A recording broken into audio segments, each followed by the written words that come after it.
Shri M K Haridas, Nidhin രാജിൻ്റെ വിഷയത്തിൽ അങ്ങേയറ്റം ക്രൂരതയാണ് ആ കോളേജ് അധികൃതരുടെ ഭാഗത്തു നിന്നും ഉണ്ടായത്. പക്ഷേ നേരത്തെ ശ്രീ ശ്യാംരാജ് ചൂണ്ടിക്കാട്ടിയതുപോലെ കേരളത്തിലെ സാംസ്കാരിക നായകരുടെ ഭാഗത്തു നിന്നും സമ്പൂർണ്ണ നിശബ്ദതയാണ്. വലിയ രീതിയിലുള്ള ഒരു പ്രതികരണമൊന്നും എല്ലാ ഭാഗങ്ങളിൽ നിന്നും ഉണ്ടാകുന്നില്ല എന്നുള്ളത് തുടക്കം മുതൽ നമ്മൾ കണ്ടതാണ്. എന്തുകൊണ്ടായിരിക്കാം ഈ നിശബ്ദത? ഇരകളുടെ കാര്യത്തിൽ വരുമ്പോൾ ചില തെരഞ്ഞെടുക്കലുകൾ എന്തുകൊണ്ടാണ് ചിലർക്കെങ്കിലും ഉണ്ടാകുന്നത്?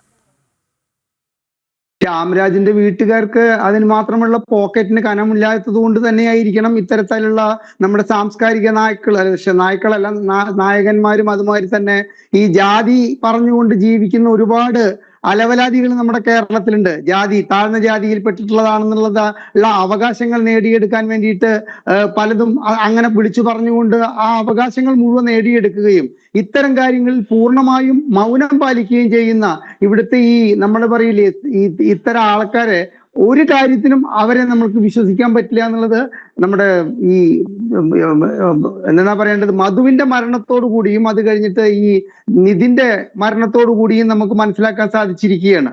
ഇവിടുത്തെ വ്യവസ്ഥിതി പൊളിച്ചെഴുതണം രോഹിണി. കുട്ടികളെ വിദ്യാലയങ്ങളിലേക്ക് പറഞ്ഞയക്കുന്ന മാതാപിതാക്കൾക്ക് അവരുടെ ഓരോ 24 മണിക്കൂറിന്റെ ദൈനംദിന ജീവിതത്തെ ഓർത്തിട്ട്, അവരുടെ പഠന സമ്പ്രദായത്തെ ഓർത്തിട്ട്, അവരുടെ അധ്യാപകരിൽ നിന്നും ഏൽക്കാവുന്ന പീഡനങ്ങളെ കുറിച്ച് ഓർത്തിട്ട്, അവരുടെ സഹപാഠികളിൽ നിന്നും ഉണ്ടാകാവുന്ന റാഗിങ്ങിനെ കുറിച്ച് ഓർത്തിട്ട് ആദ്യ പിടിച്ചിരിക്കേണ്ട അവസ്ഥയിലേക്ക് കേരളം മാറിയെങ്കിൽ മിസ്റ്റർ സതീഷ് അത് എടുത്തു പറയാൻ പറ്റും. കഴിഞ്ഞ 10 വർഷത്തോളം കേരളത്തിൽ 65 വയസ്സായ ആളാണ് പറയണത്. കഴിഞ്ഞ 10 വർഷത്തെ കാലാവധിയിൽ ഉണ്ടായിട്ടുള്ള അത്രയൊന്നും എവിടെയും ഉണ്ടായിട്ടില്ല. അങ്ങേക്ക് ഞാൻ ഓർമ്മയ്ക്ക് വേണ്ടിയിട്ട് പറയാണ്, കോട്ടയം നഴ്സിംഗ് കോളേജിൽ ഉണ്ടായിട്ടുള്ള സംഭവം. ഒരു പാവപ്പെട്ട വിദ്യാർത്ഥിയെ ബാക്കി 3 പേര് കൂടിയിട്ട് കാണിച്ചു കൂട്ടിയിട്ടുള്ളതിന്റെ വീഡിയോ താങ്കൾ കണ്ടിട്ടുണ്ടായിരിക്കാം. അപ്പൊ കഴിഞ്ഞ 10 വർഷത്തിനുള്ളിലെ സർക്കാരിന്റെ ബലഹീനത, സർക്കാർ ഇത്തരം കാര്യങ്ങളിൽ ഇത്തരം പ്രതികളോട് കാണിക്കുന്ന ഒരു സോഫ്റ്റ് മൈൻഡ് കൃത്യമായി മുതലെടുക്കപ്പെട്ടിട്ടുള്ളതിന്റെ പേരില് ഇവിടെ വിദ്യാർത്ഥികൾ റാഗിങ്ങിനിരയായിട്ടുണ്ട്. ഇവിടുത്തെ നേരത്തെ പറഞ്ഞതുപോലെ തന്നെ മഹി, അതായത് വിഷ്ണു പ്രണോയ് എന്ന് പറയുന്ന പാവപ്പെട്ട വിദ്യാർത്ഥി കോളേജിന്റെ നടത്തിപ്പുകാരാലാണ് ഡിമുറിയിൽ കൊണ്ടുപോയിട്ട് ആ പയ്യനെ കൈകാര്യം ചെയ്തിട്ടുള്ളത് എന്നുള്ള കാര്യം താങ്കൾ മറന്നോ? എന്നിട്ടാണോ പറയുന്നത് ഒറ്റപ്പെട്ട സംഭവം? പിന്നെ താങ്കൾ ഇത്തരത്തിലുള്ള ഒറ്റപ്പെട്ട സംഭവമായിട്ട് ഇതിനെ ചിത്രീകരിക്കുമ്പോൾ ഒരു കാര്യം മനസ്സിലാക്കുക, 2 ആൺമക്കളുടെ പിതാവാണ് ഞാൻ. അതുകൊണ്ട് തന്നെയാണ് എന്റെ സംസാരത്തിന്റെ ടോണില് അല്പം നമ്മൾ പറയില്ലേ അങ്ങേയറ്റം ഒരു വികാരപരമായിട്ടുള്ള ഒരു സൗണ്ട് ഉണ്ടെങ്കിൽ താങ്കൾ മനസ്സിലാക്കേണ്ടത് ആ കുടുംബത്തിന്റെ ആ വീടിന്റെ മുന്നിൽ ഉയരേണ്ട ഒരു ബോർഡുണ്ട്. ഡോക്ടർ നിധിൻ രാജ് എന്ന് പറഞ്ഞിട്ട് ഉയരേണ്ട ഒരു ബോർഡുണ്ട്. 3-3.5 കൊല്ലം കഴിഞ്ഞു കഴിഞ്ഞാൽ അതില്ലാതാക്കിയത്, ആ കുടുംബത്തിന്റെ സ്വപ്നങ്ങൾ തകർത്തത് ഈ കോളേജിനെ സംരക്ഷിക്കുന്ന രാഷ്ട്രീയക്കാരുമായിട്ട് വരുമ്പോ ഈ പിന്നെ മുഖ്യമന്ത്രിയുടെ നിയോജക മണ്ഡലത്തിൽ നിൽക്കുന്ന ഈ കോളേജിനെ മറ്റാരിൽ നിന്നുമല്ല, അതിനനുസരിച്ചിട്ടുള്ള അഫിലിയേഷൻ പോലും ഇല്ലാത്ത ഈ കോളേജ് അനധികൃതമായിട്ട് പ്രവർത്തിക്കുന്നുണ്ടെങ്കിൽ അതിന് പിന്തുണ ഇവിടുത്തെ ഭരണകക്ഷിയുടെ ഭാഗത്തു നിന്നാണെന്നും അതിന് പിണറായി വിജയൻ എന്നുള്ള മുഖ്യമന്ത്രിക്കുള്ള പങ്കിനെ കുറിച്ചിട്ടും കൃത്യമായിട്ട് വിവരങ്ങൾ പുറത്തു വരണം എന്നുള്ളതാണ് കേരളത്തിലെ ജനങ്ങൾ ആഗ്രഹിക്കുന്നത്. പക്ഷെ ഒരു വിവരവും പുറത്തു വരില്ല. ആ വിവരങ്ങളൊന്നും പുറത്തു വരാതിരിക്കത്തക്ക തോതിലുള്ള എല്ലാ സജ്ജീകരണങ്ങളും ഇതിനൊക്കെ ചെയ്തിട്ടുണ്ടായിരിക്കും.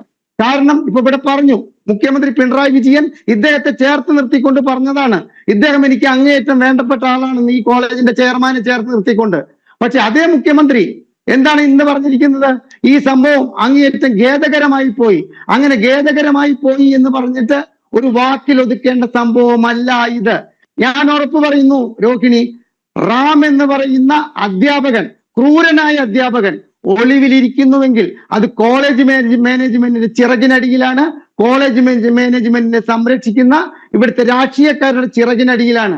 അതുകൊണ്ട് തന്നെ അയാൾക്ക് ജാമ്യം കിട്ടുന്നത് വരെ ഇവിടുത്തെ പോലീസ് ഈ ലോൺ ആപ്പിന്റെ പേര് പറഞ്ഞിട്ട് ഇത് നീട്ടിക്കൊണ്ടുപോകും. എനിക്ക് 1-2 കാര്യങ്ങളും കൂടി പറയാനുണ്ട്. ഇനി ഒരു നിധിൻ രാജ് കേരളത്തിൽ ഉണ്ടാകാൻ പാടില്ല രോഹിണി. അതിനു വേണ്ടിയിട്ട് ഇത്തരം സ്വാശ്രയ കോളേജുകളിൽ നടക്കുന്ന റാഗിങ്, കൃത്യമായിട്ട് റാഗിങ് നിരോധന റാഗിങ് ആന്റി സ്ക്വാഡ് ഒക്കെ എല്ലാ സ്ഥലത്തും ഉണ്ടെങ്കിലും അവ പ്രവർത്തന സജ്ജമാണോ എന്ന് നോക്കാനുള്ള ഒരു സംവിധാനവും നമ്മുടെ നാട്ടിലില്ല. സർക്കാരിന്റെ ഭാഗത്ത് നിന്ന് നോക്കണ്ടേ? ഇന്റെ കോളേജിലെ ആന്റി റാഗിങ് സ്ക്വാഡ് കൃത്യമായിട്ട് പ്രവർത്തിക്കുന്നുണ്ടോ എന്ന് നോക്കാനുള്ള ഒരു സംവിധാനവുമില്ല. അതുപോലെ തന്നെ അധ്യാപകരാൽ വിദ്യാർത്ഥികൾ ക്രൂരമായ ഇത്തരത്തിലുള്ള പീഡനങ്ങൾക്ക് വിധേയമാകുന്നുണ്ടോ എന്ന് നോക്കാനുള്ള സംവിധാനങ്ങളുമില്ല. നിധിൻ രാജിന്റെ മരണത്തോടെ ഇനി ഒരു നിധിൻ രാജ് ഉണ്ടാകാതിരിക്കാൻ, ഇനി ഇത്തരത്തിൽ നിധിൻ രാജിന്റെ അച്ഛനും അമ്മയെയും പോലെ എല്ലാ കാലത്തും ഈ വേദന നിന്ന് ജീവിക്കുന്ന മാതാപിതാക്കൾ ഇല്ലാതിരിക്കാൻ വേണ്ടിയിട്ട് ഇത്തരം കോളേജുകളിലൊക്കെ കൃത്യമായ ഒരു പരിശോധനാ സംവിധാനം കൊണ്ടുവരാൻ ഈ സർക്കാരും ഇനി വരാൻ പോകുന്ന സർക്കാരും തയ്യാറെടുക്കാത്ത പക്ഷം നിതിൻ രാജ്കുമാർ ഇനിയും ഉണ്ടാവുമെന്നുള്ള കാര്യത്തിൽ യാതൊരുവിധ സംശയവുമില്ല. കാരണം സിദ്ധാർത്ഥന്റെ മരണം കഴിഞ്ഞ് കൃത്യം 3-4 മാസം കഴിഞ്ഞപ്പോഴാണ് കോട്ടയം നഴ്സിംഗ് കോളേജിലത്തെ ക്രൂരമായ റാഗിങ് നമ്മൾ കാണേണ്ടി വന്നത്.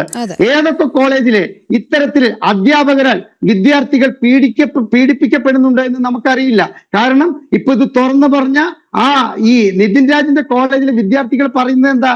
5.5 വർഷത്തെ കോഴ്സ് 10.5 വർഷത്തെ കോഴ്സാക്കാൻ അവിടുത്തെ ഒരു അധ്യാപകൻ വിചാരിച്ചാൽ, ഈ അറ്റൻഡൻസിന്റെ പേരിൽ അധ്യാപകൻ വിചാരിച്ചാൽ നടക്കുന്ന നിലയിലുള്ള നിയമവ്യവസ്ഥിതി അല്ലെങ്കിൽ നമ്മുടെ പഠനാന്തരീക്ഷമുള്ള നമ്മുടെ നാട്ടിലെ ഒരു അധ്യാപകരായാലും ഒരു വിദ്യാർത്ഥികൾ ഇത്തരത്തിലുള്ള ക്രൂരമായ പീഡനത്തിന് ഇരയാകാതെ നോക്കേണ്ടത് ഇവിടുത്തെ ഭരണ സംവിധാനത്തിന്റെ കർത്തവ്യമാണ്, കടമയാണ്. അതിൽ നിന്നും പിന്നോട്ട് പോകാതെ വരാൻ പോകുന്ന സർക്കാരും ഇപ്പോഴത്തെ സർക്കാരും കൃത്യമായ നടപടി എടുത്തിട്ടില്ലെങ്കിൽ ഇവിടെ ഇനിയും നിതിൻ രാജ്കുമാർ ഉണ്ടാകുമെന്നാണ് രോഹിണി എനിക്ക് പറയാനുള്ളത്. അതെ.